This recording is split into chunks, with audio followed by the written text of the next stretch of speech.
En primer lugar, hay que asegurar con todas las letras que el gobierno de Duque durante estos 2 años ha sido un fiel continuador de las políticas de Juan Manuel Santos y de los gobiernos anteriores. Lo que ha hecho es desarrollar la misma política de la Ley 100.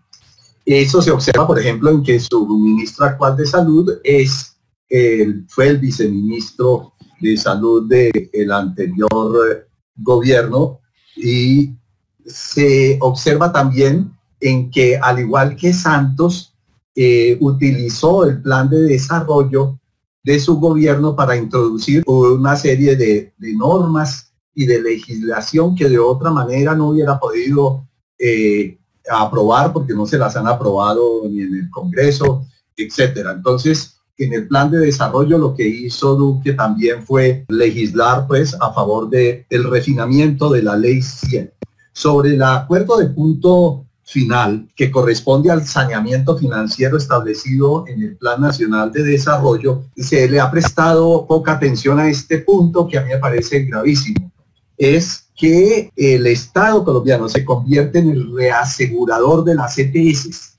Es decir, a tal punto que las EPS, que ahora se van a llamar aseguradoras en salud, no van a tener pierde en ninguno de sus negocios, porque siempre detrás va a estar el gobierno del Estado.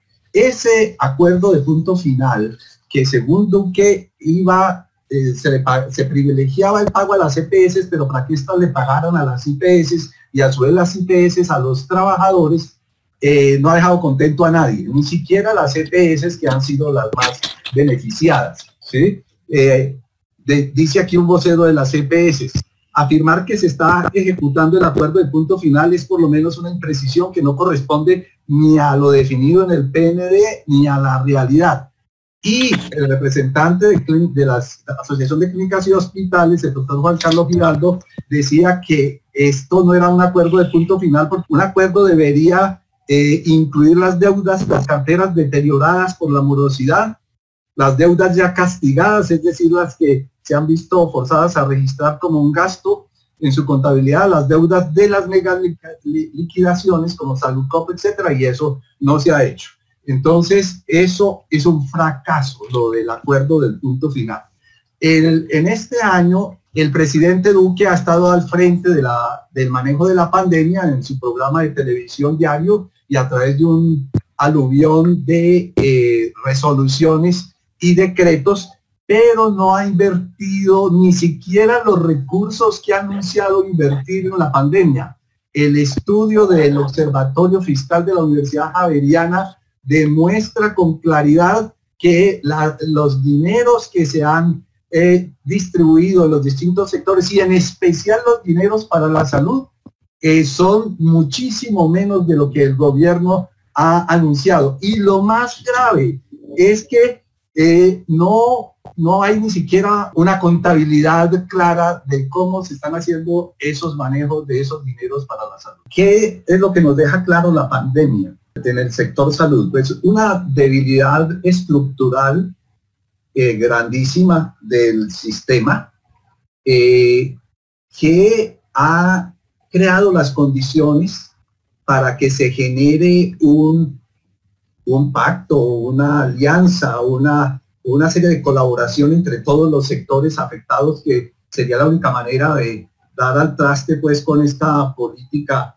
que han sustentado todos estos gobiernos a través de la Ley 100. Lo primero que hay que hacer énfasis es que mostró las condiciones desafortunadas laborales y salariales de los médicos y del personal de la salud. El ejemplo del paro del hospital de Valledupar aclara cualquier duda que alguien pudiera tener al respecto. Desnudó también lo golpeadas que están tanto la red pública hospitalaria como las clínicas y hospitales privados. Hay hospitales, yo pongo solo un ejemplo, los hospitales de Buenaventura, ¿sí? Pero los hay en muchos municipios que atienden población de regiones amplias que no han conseguido todavía un respirador ni que tienen una UCI, y que por lo tanto a cualquier paciente lo van a tener que trasladar horas y horas en difíciles condiciones y van a aumentar el número de muertes evitables que ya el sistema de salud ha venido provocando durante los años anteriores. La situación de las clínicas privadas ha llegado a tal punto que se creó una nueva organización, la UNIPS, la Unión de Empresas Prestadoras, Unión Nacional de Empresas Prestadoras de Salud, que hoy agrupa más de 300 clínicas y hospitales medianos y pequeños privados, ¿sí?, que tendrán que sumar fuerzas con la Asociación Colombiana de Hospitales y Clínicas, pero que lo que la pandemia muestra es que nos obliga a todos a reaccionar y a buscar caminos. Otra cosa que está dejando clara la pandemia es que no existe salud pública. El gobierno habla de medicina familiar, habla de planes de salud pública, pero en la práctica eso no existe. Lo que tenemos ahora es una caricatura de una verdadera política de salud pública. No hay intersectorialidad, no hay participación comunitaria, no hay atención primaria en salud. Se desmontaron los grandes programas que había de control de enfermedades. Se desmontó, por ejemplo, los programas de contacto epidemiológico para la tuberculosis, donde en Colombia teníamos una gran experiencia y que nos hubieran servido muchísimo ahora para afrontar esto. Se desmontó la capacidad de producir vacunas que tenía el Instituto Nacional de Salud.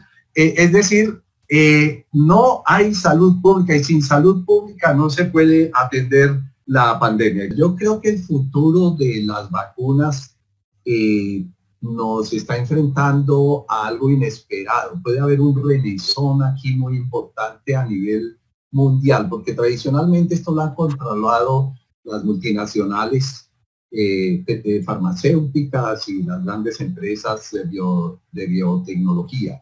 Y todo parece indicar que se van a adelantar las vacunas de países como Rusia y China, que además tienen la característica de que han sido planteadas como vacunas sin patentes, como vacunas de bien público. Y entonces los gobiernos, pero el nuestro en particular, yo creo que tienen el deber de mirar a esa nueva realidad y no encasillarse en la estrategia que acaban de plantear o modificarla por lo menos. Tanto el presidente como el ministro de Salud han dicho que frente a las vacunas tienen una estrategia multilateral y una estrategia bilateral. Ambas implican el compromiso de compras anticipadas a las multinacionales farmacéuticas. La estrategia multilateral es el COVAX. Allí también está la industria farmacéutica y esa estrategia corresponde a lo que ha formulado la OCDE de la necesidad de crear un compromiso de mercado anticipado multilateral. Entonces, ayer en un panel muy interesante se discutía cómo si se permanece en el COVAX, el gobierno no puede tener la actitud pasiva y aceptar todo lo que se imponga allí, sino que tendría que llegar con una posición beligerante en defensa de los intereses de la nación y no simplemente de los negocios que allí se van a establecer. Y la estrategia unilateral, que es la de negociar directamente con una transnacional para hacer compras anticipadas, es la estrategia de Donald Trump, es la estrategia que implica un mayor riesgo para los fondos públicos que se deben invertir en las vacunas, porque si la vacuna no tiene suficiente eficacia ni seguridad, entonces y va a ser un fracaso en algún grado. Esos dineros que se invierten inicialmente serían un golpe duro para la nación. Entonces, el gobierno tiene que salirse de allí, tiene que dejar de enfrentar la pandemia como lo ha hecho hasta ahora dentro de los moldes de su modelo económico y de su modelo de salud. Un representante a la Cámara que escuchaban estos días lo decía, Duque le entregó el manejo de la pandemia a la mano peluda del mercado. Y mientras eso sea así, no va a haber una vacuna ni pronta ni efectiva para la población.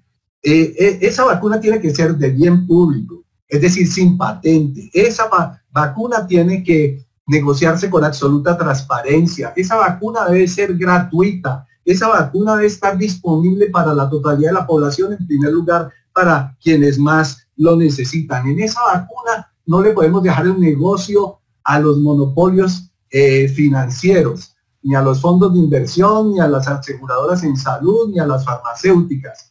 No puede tanto la manufacturación de las vacunas que vayamos a emplear como la distribución tienen que estar controladas por el Estado. Por ejemplo, México hace unos días ya creó un fondo estatal para la distribución de la vacuna. Hay que actuar en todos esos frentes. Finalmente, la vacuna tiene que ser un elemento dentro de la estrategia general de salud pública, porque durante muchos años vamos a tener que seguir empleando las medidas no farmacológicas, que son las que estamos empleando hasta ahora, que son medidas donde los psicólogos jugamos un papel importante, porque se trata es de modificar comportamientos, de cambiar actitudes para que las personas realmente cumplan una serie de reglas, pero al lado de eso tiene que haber infraestructura, tiene que haber toda una visión distinta y tenemos que trabajar por eso, ¿no?